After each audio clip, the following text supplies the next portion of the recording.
generations, we all are standing here in the circle, and we're all part of the force directions and the four races in life. And my Cookums always says to me that if we weren't meant to be here together, we would all have been put on different planets.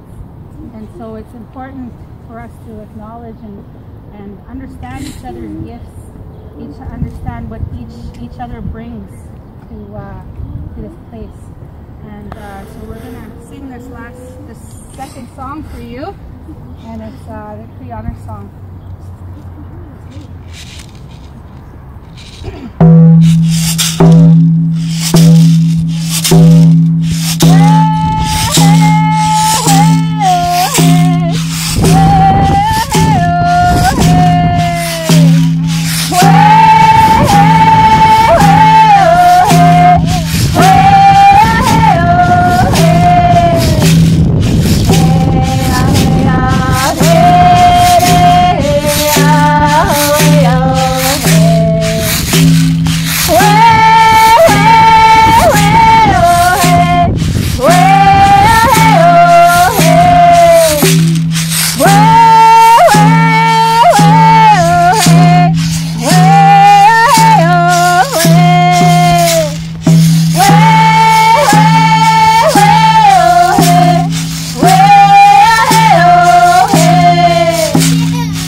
Sit down now.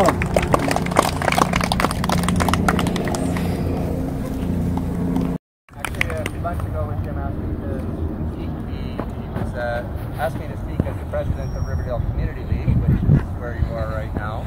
I've been the president for the last 5 years.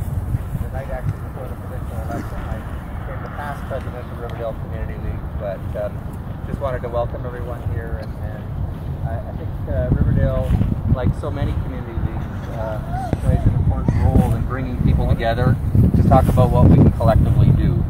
So if you just look around you here, you see, the playground that our parent committee worked for years so that our children have places to play. Our beautiful hockey rink and our Riverdale house that we developed. And you'll notice on it solar panels on it to capture the energy. We have a sustainability committee here in Riverdale who's been making sure all of our buildings are reducing our energy consumption, etc. And behind us here, of course, our fabulous community garden, and we're developing a food forest over there.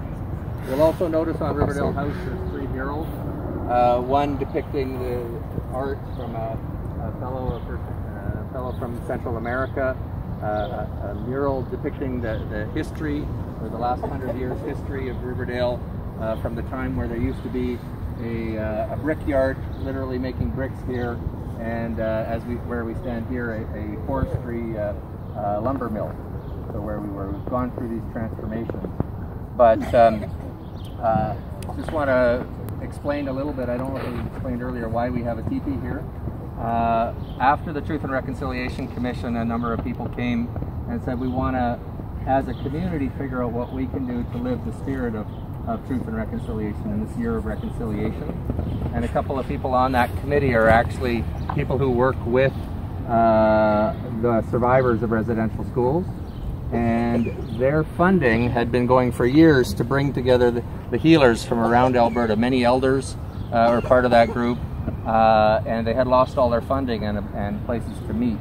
So Riverdale offered up for free every 2 months for 3 days at a time for all these elders, all these healers to come together.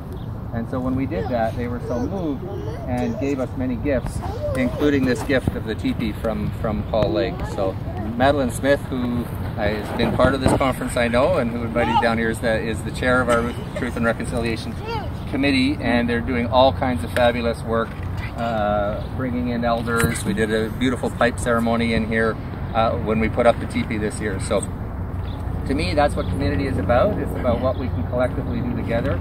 It's about creating that space for us to come together and say, we don't just have to live in our own isolated homes. We need to live in a way that supports each other. And so we have a variety of initiatives and creating that space to allow that to happen. Riverdale, for those who don't know, back in the 60s was supposed to be expropriated to make this into a city park. But this is a community that has, because it's one of the first communities in Edmonton and was one of the poorest communities in Edmonton, a strong, shall we say, activist artist community, and they rallied and they fought and they were successful in preserving this community as a place where people could live. And as you see, it's been transformed since that time. And so we have a number of co-ops down here. There are 4 co-ops in Riverdale. Art Space Co-op at the top of the hill is co-op specifically for, I mean, there's all kinds of people who live there, but it's well designed for people with disabilities. Sundance Co-op is one of the first and largest co-ops in Edmonton with 69 units in it. Riverdale Co-op, and then Cameron Avenue Co-op at the top of the hill there. So we also have Métis housing down here, and we also have a lot of social housing. But as you can imagine, in one of the most beautiful communities in Edmonton, have to say that, there's a lot of pressure here, a lot of high-end homes going in. So as a community, we've been working hard to try and address that. And I know Donna, who's over there sitting beside Madeline, was for years on our board, and others have been raising the awareness around what do we do as a community to preserve the mix that is here, because we are being gentrified, and we need to make sure that we're taking an advocacy role to make sure that low-income people, others, are not being forced out. So that's the nature of community. It's about creating spaces. It's about coming together, learning what we're doing, trying to do things in a very different way, and honoring our past, but also advocating for our future. So that's very much what we've been doing. And now I'm no longer the president of the Community League, and it happened to work out just interesting timing with the change in government. So with my new role, I am the Chief of Staff to the Minister of Health, and she is also the Minister of Seniors, and Seniors is responsible for social housing. So I look forward to actually seeing the results of all of this. The Minister, Sarah Hoffman, is very committed to hearing voices, and very committed to making sure that we're actually addressing fundamental changes that I think people have a lot of hope, and I hope we are able to deliver on the expectations that are out there. And it's only through people like you who understand, who connect, who are working on the front lines of these issues that we need to keep that public pressure going.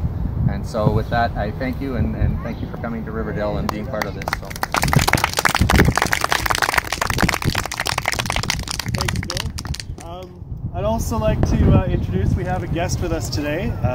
Even in my childhood growing up, I spent a lot of time down here, the bike trails, and being that it is a community where a lot of artists live. I in fact am a professional actor, writer, director, producer, on and on and on. But I started an organization called Going Miles, and Miles is an acronym for Motivate, Inspire, Lead, Empower, Succeed. So I travel all over North America, working primarily with our young people, frontline workers, just giving them the opportunity to have that new train of thought. I think one thing that we need to realize is today's much music day and age, this computer day and age that we live in, it's very easy for us to become mildly brainwashed and desensitized to a lot of the negative vibes that are being put out there. Everything is happening so fast that it does take people. It does take people of all races to come together as one, and I say as one nation, as one people. To see no boundaries, to see no colors, to see no creeds, you know? But to work together in a way where we can help each other, where we can help our brothers and sisters who are out there, who are less fortunate than us. And I use it all the time, and we must lead by example to set for others to follow, where that will be passed on from generation to generation to generation.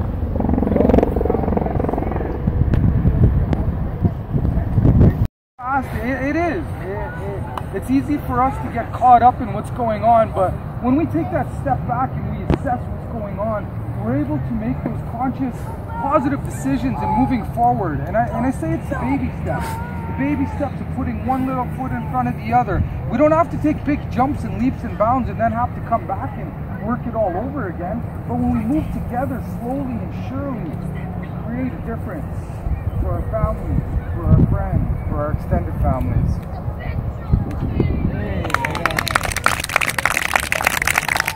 Now I'd like to introduce Russell Auger.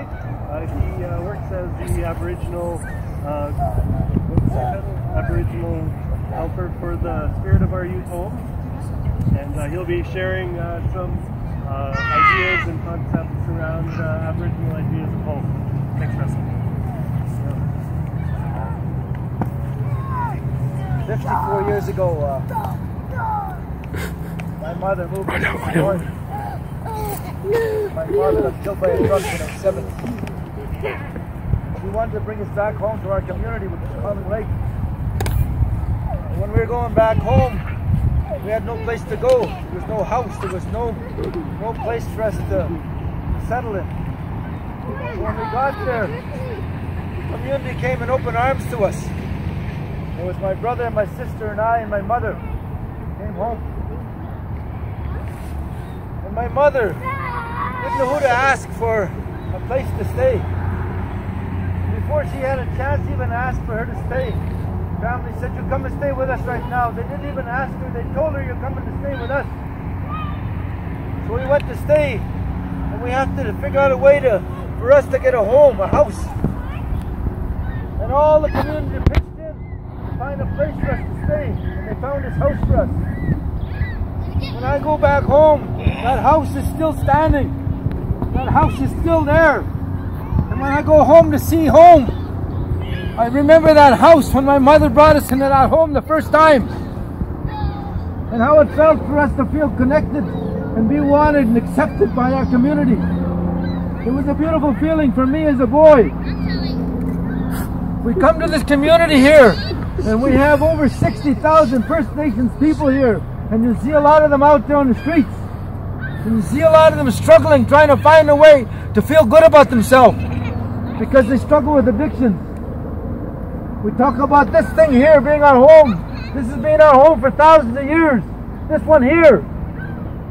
We used to have communities of 200,000 to 300,000 people, up to 1 million people in our communities. So when they decided to move, it was the reason why they moved. It was because of the buffalo.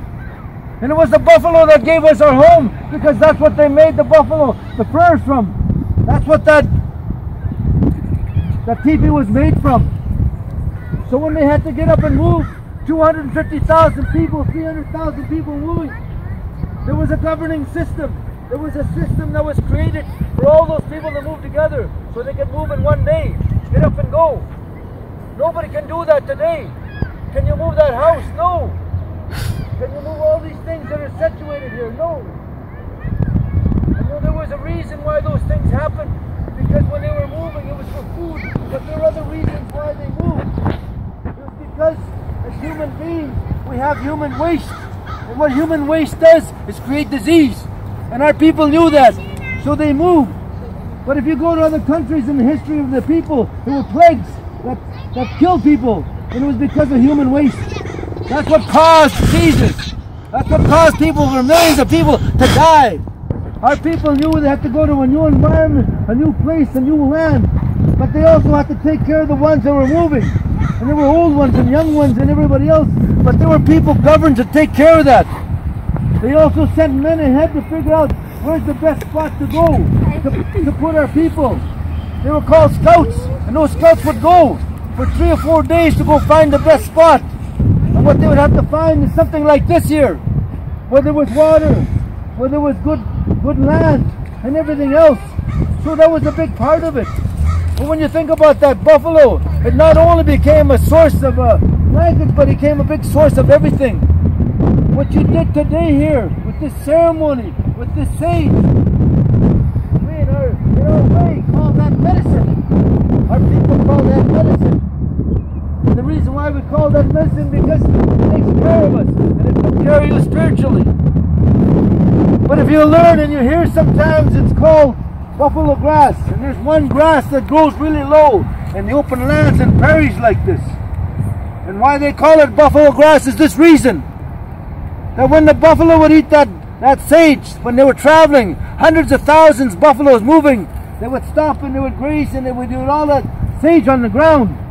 And the reason why they ate that sage was because it became medicine for them. What it became was penicillin for them. It helped them stay strong and healthy. That's what that medicine did for them. So when our people ate that buffalo, it took care of us. It took care of our health. It took care of us as people. When the new people came here, they brought 101 diseases to our people. 101 diseases that we didn't ever know anything about. And some of those diseases were done wrongly to our people. One of them was smallpox, which killed millions and millions of our people because they put those blankets with smallpox in our people. I pray that it never happens like that again, that kind of genocide. We had millions and millions of First Nations people here who lived off the land, who survived and worked together in harmony with this land. What all of us have to do is take care of it. Every one of you here have a role to do. You have to understand you have an important package to take care of. This earth here keeps us alive. If we don't do anything as a people together just to make this work, then we don't have a chance to live as a group of people in the world. All of us are going to suffer. It doesn't matter who you are and what you are. 2 weeks ago, I was downtown on the east side of town, and I was thinking about being here today. And the thing I was thinking about is, what am I going to talk to these people about? What am I going to say to them? And I couldn't find the word choose.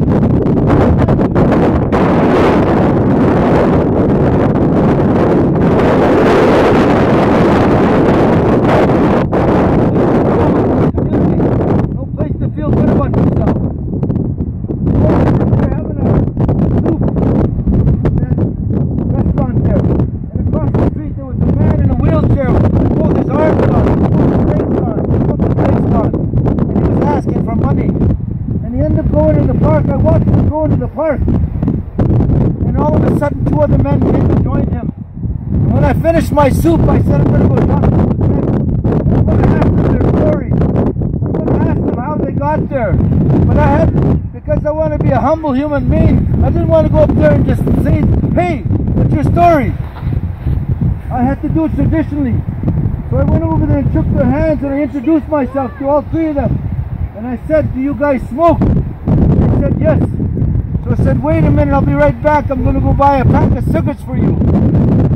There were 3 of them there. I got to the gas station and I decided I'm going to buy a pack for each of them. And beside that gas station was a Tim Hortons. And I said, well, I might as well get them a coffee too. So I went in there and got him a double-double. Regular. 3 packs of cigarettes. Hey, no touching. You can look, but don't touch. You can look, but just don't touch it. And I got those 3 men a pack of cigarette sheets. When I came come forward with those cigarettes and that coffee. You could see those faces of those men, older men, just like, holy, thank you very much. It was like honoring them and respecting them, and they felt good about themselves when I came forward. And when I offered them the tobacco, I asked them, I come in tobacco and honor you people because I want to ask you a question. It's the question I want to ask you. I want to ask you how you guys got here. How did you end up here on the street? What brought you here? What made it so hard for you to get here? I asked them. The one in the wheelchair spoke first, and this is what he said. I had a house in Saddle Lake. My home was there. That's where my family comes from. And one morning I got up and I went out and I came back and my house was burnt down. Somebody burnt my house down because they were mad at me. He said that at that moment, that time, I left the community and I end up here. I end up here in the streets here. My family doesn't even know I'm here, half of them. Some of them know, but they don't care. He said it's hard for me to live here because I have no connections. And I said, thank you for telling me your story. The other man decided to tell me his story. He said, I too had a house back home. I had a house in my community. And I gave my house to my sister. The reason why I gave my house to my sister, because she had no place to live. And I chose to give her my house. He said I left the community too, because I had no place to live. And I'm out here, trying to survive and fend for myself. Every one of you in here have a story of your own, about what you see and you witness and how you describe what housing and homelessness is about. Every one of you have a contribution to make, and that's from here, from your heart. How you want to contribute from here, how you want to be as a human being. Our people have always been kind. They've been great, kind, beautiful people. We're doing the best to try to do what we are. There are 37 First Nations groups here in Edmonton. Some come from the States, some come from the East, some come from over the mountain, some come from the North. They're all over here. They come here. And the reason why they come here because it's the economy that brings them here. Some of them are looking for jobs. Some of them are trying to find a place for their kids to go to school to because they don't have the school's not high enough for the kids to go home. Some of them are trying to get away from the violence and the drugs in their community. So how do we welcome them? How do we, as a community who live here, make them able to say that to them? I care about you. I hope you do okay. Whatever you need, what can I do for you right now? I want to thank you for allowing yourselves to come here today and make yourselves present here on this land. If you go further down river here, up by that rich district on that hill, where all those houses are, where million-dollar homes are, on that hill there, 5,000 years ago there were people living there, our people. They excavated and they found artifacts of our people that were there over 5,000 years ago. Hey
Good hands, everybody.